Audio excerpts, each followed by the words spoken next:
Hello बंधु। तो आज हम एक नए वीडियो में आपका स्वागत करता हूं। इस वीडियो में हम आपको क्लास 12th के मैट्रिक्स को सॉल्व करेंगे। ये कंप्लीट वीडियो रहेगा जिसमें आपको क्या क्या मिलेगा, पूरी बेसिक मिलेगी आपको। इसमें पूरा का पूरा हम आपको पहले देंगे बेसिक, फिर हम इस बेसिक को करने के बाद हम एकदम कंप्लीटली थ्योरी करवाएंगे। आप पहले वीडियो को पूरा वॉच कीजिए। आपको यदि वीडियो लंबा लगे तो स्पीड बढ़ा दीजिए, और यदि आप हमसे वीडियो के अंत तक बने रहते हैं तो शायद ही आपको बोरिंग फील होगा। जैसा कि हम ऐसा जानते हैं, ऐसे हमें महसूस होता है इस प्रकार से। आइए, तो मैंने कहा आपको आज मैं पढ़ाने वाला हूं अव्यूह।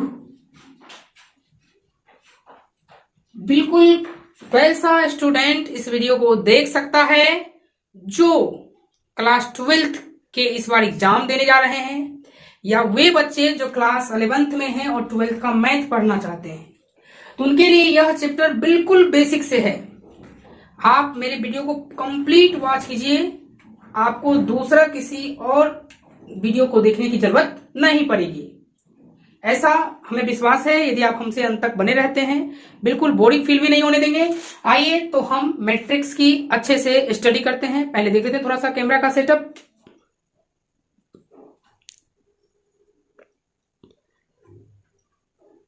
चलिए, तो बिल्कुल सेटअप वगैरह ठीक हो गया है।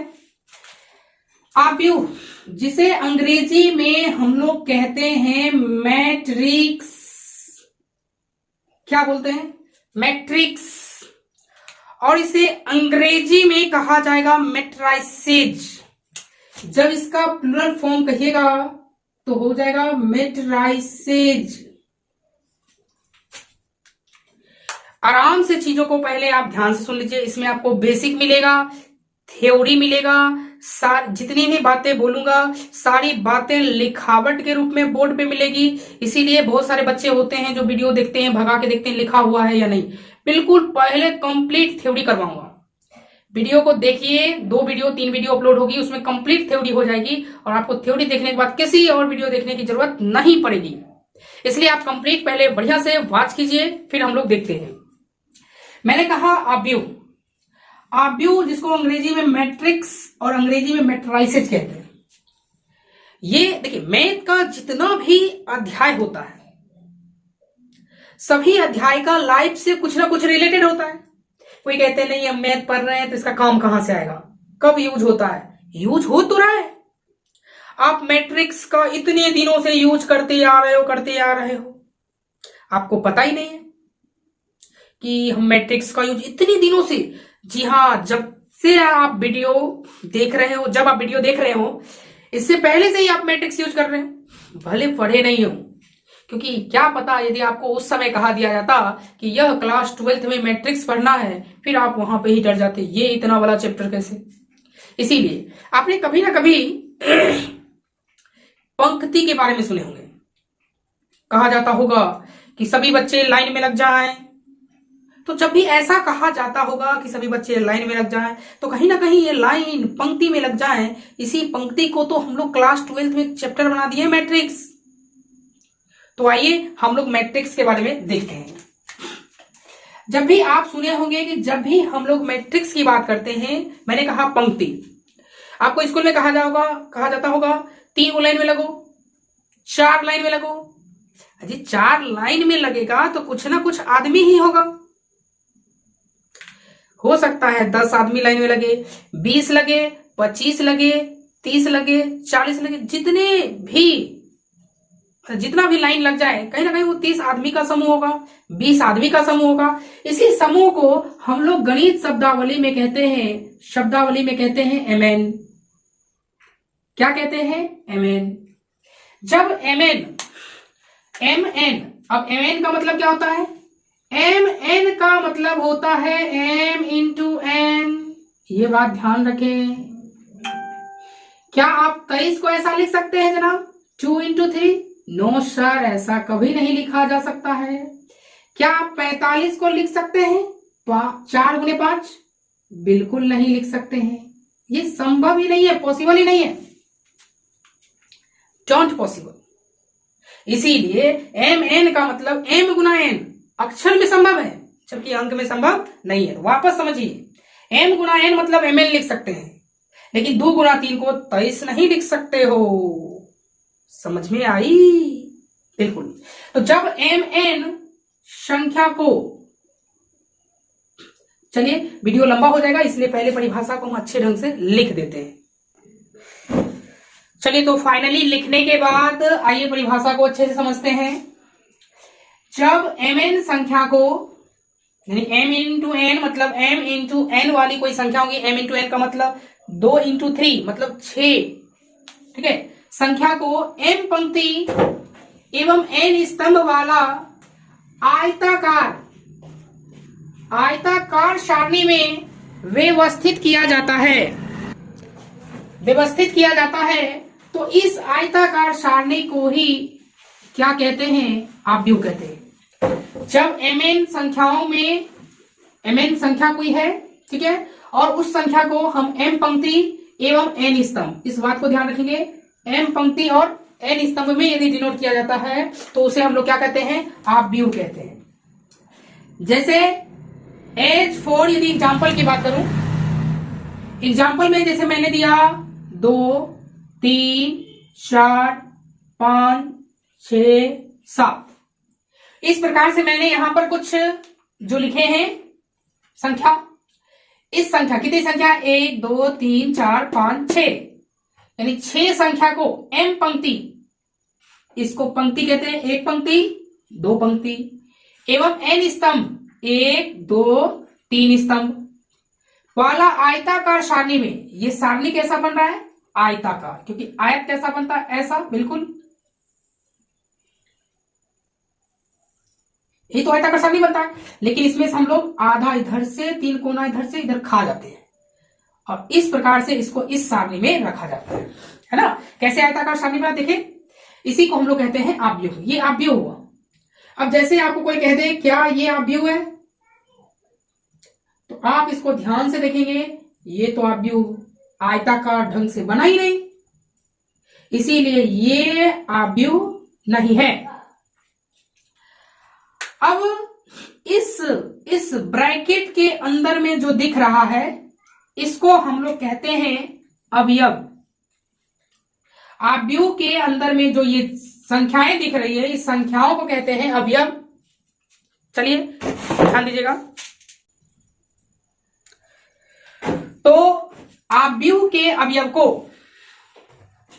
या तो बड़ी कोष्ठक या मंझली कोष्ठक या छोटी कोष्ठक या डबल लाइन वाली हॉरिजॉन्टल वर्टिकल कोष्ठक में रखा जाता है। ये आव्यूह को देखिए, ये अवयव जो है, इस अवयव को या तो आप बड़ी कोष्ठक में रख सकते हैं, या मंझली में रख सकते हैं, या छोटी में, या डबल वर्टिकल कॉलम में रख सकते हैं। लेकिन इसमें से सबसे ज्यादा प्रयोग किया जाने वाला 95% सिंबल यही है। ये इसीलिए नहीं क्योंकि बनाने में कठिन होता है, ये थोड़ा सा पेट फुला देता है, ठीक है, और इसमें दोनों में तुलना में ये बेटर है, इसीलिए 95 to 99% यही प्रयोग किया जाएगा। लेकिन कभी कभार ये भी प्रयोग किया जाएगा, तो आप इसको इग्नोर ना करें, आप समझ जाइए कि ये मैट्रिक्स ही है। यहां तक बताइए किसी को कोई दिक्कत? उम्मीद करते होंगे यहां तक किसी को कोई दिक्कतें नहीं हुई होगी। ठीक है, तो चलिए आगे बातें करते हैं। पहले आप इसको लिख लीजिए, चाहे स्क्रीनशॉट ले लीजिए। आइए अब हम लोग आगे देखते हैं। आइए अब आगे हम बात करते हैं आव्यूह का निरूपण, यानी आव्यूह को हम लोग निरूपित करने में क्या क्या सावधानी रखें, कैसे निरूपित कर सकते हैं आव्यूह को, और निरूपण करना क्यों जरूरी है, इसके बारे में भी हम लोग डिस्कस करेंगे। कहता है आव्यूह को प्रायः अंग्रेजी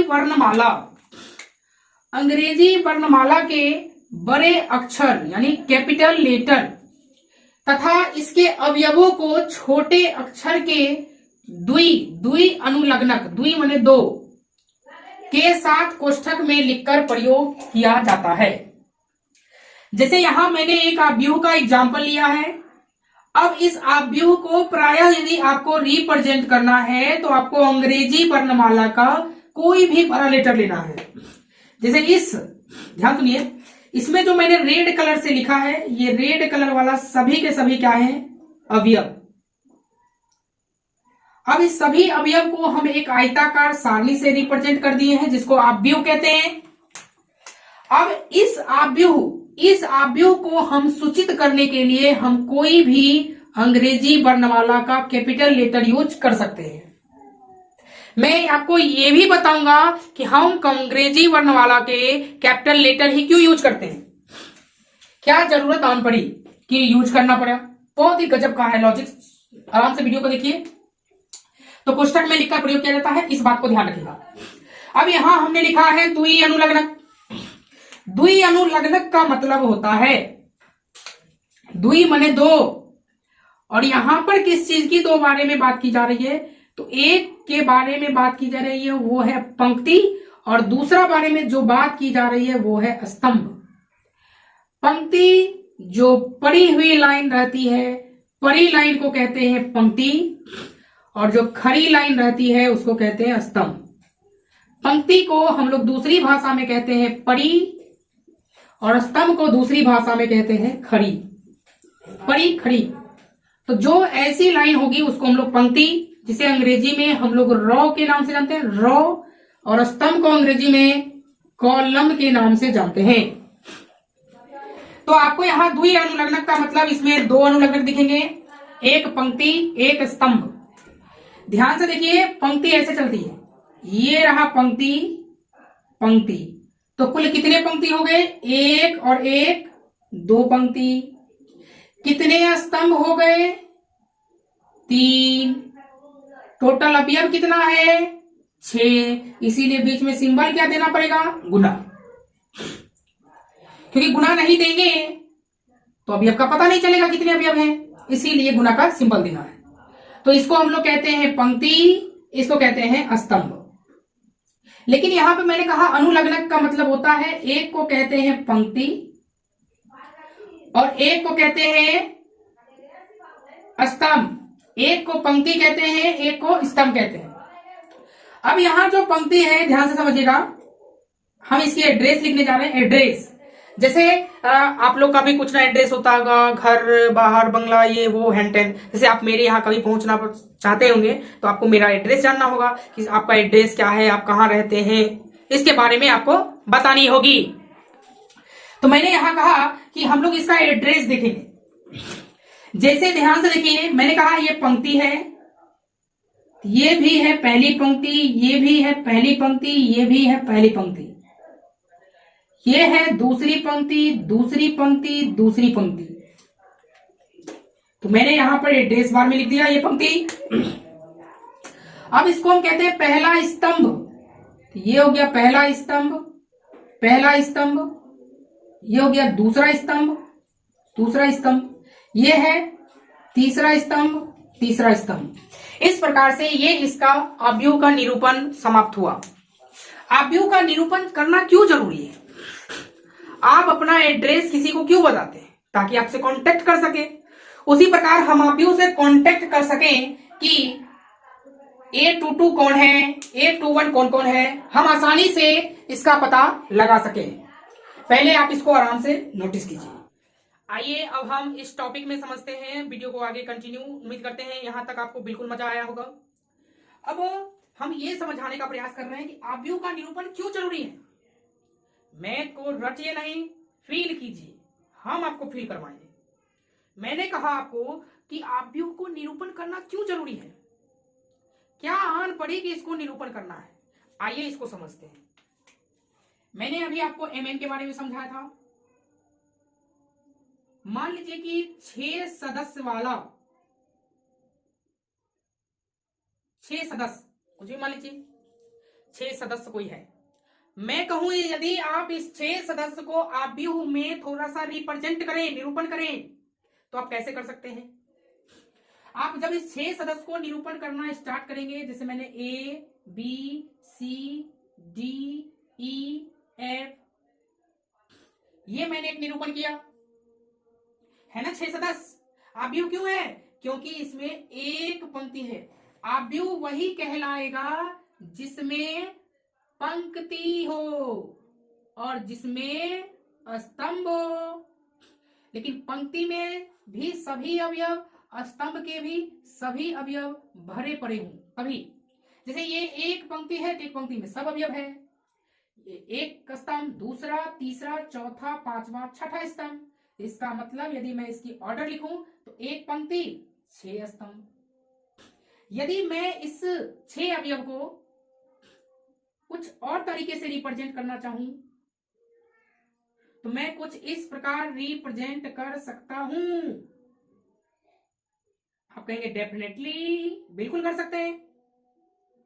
तो अभी जो मैंने रिप्रेजेंट किया इसमें पंक्ति अब 1 2 3 4 5 6 गुने एक कॉलम 1 हो गए। क्या 6 सदस्य को निरूपित करने के यही 2 तरीके हैं? आप कहेंगे नहीं जी, बिल्कुल मैं इसको सर ऐसा भी लिख सकता हूं, ABCDEF। तो ये वाला क्या हो गया? इसमें हो गया 2 पंक्ति और कुल मिलाकर के 3 स्तंभ। क्या और कोई तरीका हो सकता है इसको निरूपित करने का? बिल्कुल, इसको आप ऐसा भी निरूपित कर सकते हैं, ABCDEF, 3 पंक्ति और 2 स्तंभ। डेफिनेटली कर सकते हैं। क्या और भी कोई तरीका है? सजा सकते हैं आप। इस मात्र 6 सदस्य लेना है, लेकिन याद रखना है। अब किसी ने कहा कि सर ऐसा हो सकता है ABCDEF। देखिए ये पंक्ति तो भरा है लेकिन ये सभी के सभी पंक्ति तो खाली है ना, इसीलिए ये रिप्रेजेंटेशन गलत है। मैट्रिक्स में बैठना चाहिए। तो मैट्रिक्स में बैठने के लिए इस 6 सदस्य को बैठाने के कितनी विधि है? 4 विधि। अब इस 6 सदस्य को बैठाने की 4 विधि है। तो मैंने कहा कैसे पता करोगे? ध्यान सुनना, कैसे पता करोगे कि 6 सदस्य को बैठाना है? तो 4 तरीके होंगे। 12 सदस्य को बैठाना है तो 8 तरीके होंगे। 7 सदस्य को बैठाना है तो 2 तरीके होंगे। मतलब ये सिचुएशन का पता कैसे लगाया जाए? क्या रटना पड़ेगा या कोई कॉन्सेप्ट है? बिल्कुल कॉन्सेप्ट है। आइए पहले कॉन्सेप्ट हम आपको समझा देते हैं। 6 सदस्य है या 6 अवयव है। जब आप इसको रिप्रेजेंट करना चाहेंगे तो आप इसके कोटि पर ध्यान दीजिए। एक कोटि है 1 गुना 6, एक वापस आ रहा है 6 गुना 1। दूसरी कोटि है 2 गुना 3 और तीसरी कोटि फिर यहां वापस आ रही है, इसका जस्ट अपोजिट। यदि हम 6 का फैक्टर करने की कोशिश करें तो 1 का पहाड़ा पढ़ेंगे तो 6 बार में आता है। 2 का पहाड़ा पढ़ेंगे 6 3 बार में आएगा। 3 का पहाड़ा पढ़ेंगे 6 2 बार में आएगा। फिर 4 के पहाड़े में नहीं आता है, 5 के पहाड़े में नहीं आता है, 6 के पहाड़े में आता है। तो कुल मिला के 4 विधियां हो गई। यानी 4 तरीके से हम 6 सदस्य को निरूपित कर सकते हैं। उसी प्रकार आपको कह दिया जाए कि आप 12 सदस्य को किस प्रकार निरूपित कर सकते हो, तो मैं कहूंगा 12 सदस्य को कितने प्रकार से कर सकते हैं? 1 गुना 12, 2 गुना 6, 3 गुना 4, 4 गुना 3, 5 नहीं होगा, फिर वापस 6 गुना, देखिए ये रिपीट हो रहा है ना, रिपीट कर दीजिए। 12 गुना 1, 1 2 3 4 5 6 तरीके हैं। तो 12 सदस्य को करने के कितने तरीके हैं? 6 तरीके हैं। इसी प्रकार आप बहुत सारे नंबरों का सदस्य फाइंड कर सकते हैं कि इतने सदस्य हैं तो कितने तरीके से लिखे जाएंगे। आप हमें कमेंट कीजिएगा कि 7 को जैसे मैंने 2 तरीके से किया है, आपको कमेंट इस बात का करना है कि यदि 9 सदस्य है तो उसको हम कितने तरीके से मैट्रिक्स में लिखा जा सकता है, कितने तरीके से मैट्रिक्स में लिख सकते हैं। आइए, अपना टॉपिक ये था कि आव्यूह को निरूपण क्यों जरूरी है। जैसे हम लोग आव्यूह को लिखते हैं कैपिटल ए से लिखते हैं, क्यों जरूरी क्यों है? अब जरूरी इसीलिए है क्योंकि यदि हम इस आव्यूह में कहेंगे ABCDEF आ जाओ, तो ABCDEF 1 2 3 4 तरीके से है, तो ये 4 तरीके से तो कंफ्यूज कर जाएगा ना। जैसे मैं आपको कहूं सोनाली कम है और तो आप कहोगे कौन सी सोनाली की बात हो रही है? सोनाली कुमारी, सोनाली भारती, सोनाली प्रिया, सोनाली महतो, कौन सी सोनाली की? कुछ टाइटल तो बताइए। फिर मैंने कहा कि वैसे ABCD वाले आएंगे जो 1 गुना 6 है, 1 गुना 6 मतलब एक पंक्ति 6 स्तंभ हो। तो कभी कभार इसमें क्या होगा कि जब हम कहेंगे एक पंक्ति 6 स्तंभ जल्दी से, तो एक पंक्ति 1 गुना 6 वाला आ जाओ, 1 गुना 6 वाला। तो कभी कभार 6 वाला सोचेगा अरे मेरे को बुला रहा है, 6 गुना 1 वाला को बुला रहा है। ये दोनों में कभी कभार कॉन्ट्रोवर्सी हो जाएगी कि नहीं तेरे को नहीं बुला रहा है, मेरे को बुला रहा है। अपना तुमने बढ़िया से सुना नहीं। इसीलिए यदि हम इसको रिप्रेजेंट करने के लिए यदि हम एक अंग्रेजी वर्णमाला यूज कर दिए ए, इसको अलग वर्णमाला यूज कर दिए, कुछ भी ले लीजिए सी, इसको अलग वर्णमाला ले लीजिए पी, और इसको अलग वर्णमाला ले लीजिए क्यू। अब जो मैंने सूचित किया है इस सूचित पे आप ध्यान दीजिए कि अब मैं यदि ए बुलाऊं तो डेफिनेटली है ये तो जाएगा नहीं, कंफ्यूज होने की सवाल कहां है। ए बोलेंगे तो ए वाला जाएगा, पी बोलेंगे तो क्यू वाला को सावधानी है, वो तो जाएगा नहीं क्योंकि स्पष्ट बोल रहे हैं पी वाला आना। इसीलिए मैंने कहा आव्यूह का निरूपण जरूरी है, क्योंकि नहीं किया जाए तो समस्याएं हो सकती है, कंफ्यूजन हो सकता है। इसलिए इस कंफ्यूजन को दूर करने के लिए हम लोग आव्यूह का क्या करते हैं, निरूपण। तो आपको यह वीडियो कैसे लगी कमेंट सेक्शन में बताएं, इजहार करें, और अच्छे से इजहार करना तो वीडियो को खूब फैलाइए। मैं आपको कंप्लीट रोज एक एक वीडियो फिर से इसका देने जा रहा हूं, राकेश ऑनलाइन क्लासेज एलकेपी। आप इस क्लासेज एलकेपी को बहुत से बहुत शेयर करें। चलिए मिलते हैं अगले वीडियो में। वीडियो नंबर पार्ट 2 देखने के लिए जरूर आप हमारे चैनल को सब्सक्राइब करें। पार्ट 2 मिलते हैं कल, तब तक के लिए टेक केयर, बाय बाय।